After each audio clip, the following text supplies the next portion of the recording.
Akabenje kagudde ku kyalo Lukomera mu district y'e Luweero mu kiro ekikeesezza olwaleero abantu 6 ne bafiirawo mu Mulaga ate abalala 8 ne bagenda n'ebisago eby'amaanyi. Okusinziira ku beerabiddeko n'agaabwe kavudde ku ddereeva wa takisi eri ku nnamba UAU 526 ebadde ewenyuka obuweewo ng'eva e Luweero okudda e Kampala ng'ebadde egezaako okuyisiza mu kkoona.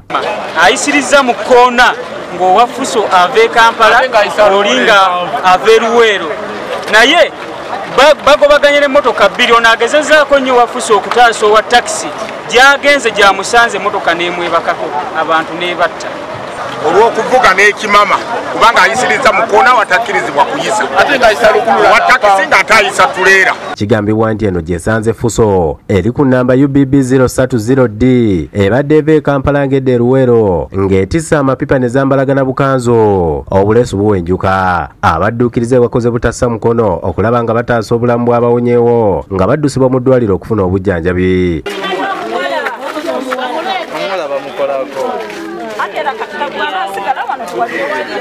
Abamu ku bafiiridde mu kabenje kano ye Sebyesero Leonard ne Naminya Shafik ng'abalala tebabadde na biboogerako. Kyokka ate abadduukiriza abamu bavudde kuyamba abalwadde ate ne badda mu kunoonya ebyuma ebiwandagadde ku mmotoka zino basobole okubyetwalira. Abantu baffe bafudde bangi oluvannyuma lwa ddereeva wa takisi okwagala okuyisiza mu kkoona.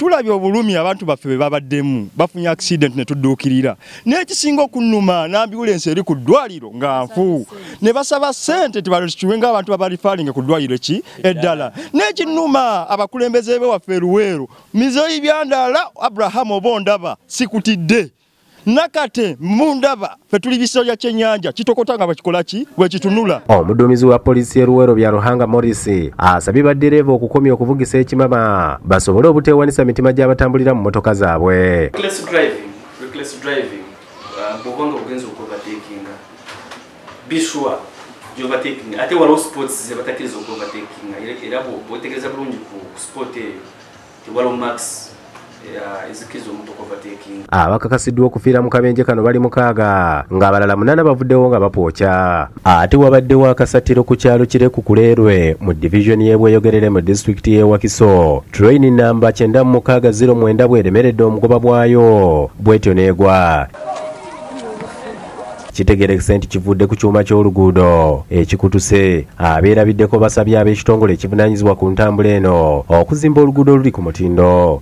Akabenje kyenkakasa kwe kavudde nti omutindo kati gwe bazzeemu okuddaabiririzaako oluguudo olwo si gwe mutindo omutuufu bali gwe bakozesa abasooka. Poliisi n'amagye bigenza okutuuka ng'abantu bamaze okunyaga ebimu ku bibadde mu tuleyini eno era nga balabiddwako nga babibajjisaayo mu mayumba. Ebyokwerinda byongedde okunywezebwa awabadde ebyana. Abamu ku bateeberezebwa okuba bannannyini maali ebadde mu byana bino balabiddwako nga babyetegereza saako n'okukuba amasimu ag'okumukumu okulaba nga bafuna obuyambi. We tuviiridde mu kifo kino ng'amagye gakyagenda mu maaso okutangira abantu okuyita okumpi n'ebyana ebigudde. Masitula Navuga ne Marvin Museeyeye bakusakidde eggule lino ku lwa Bukedde TV.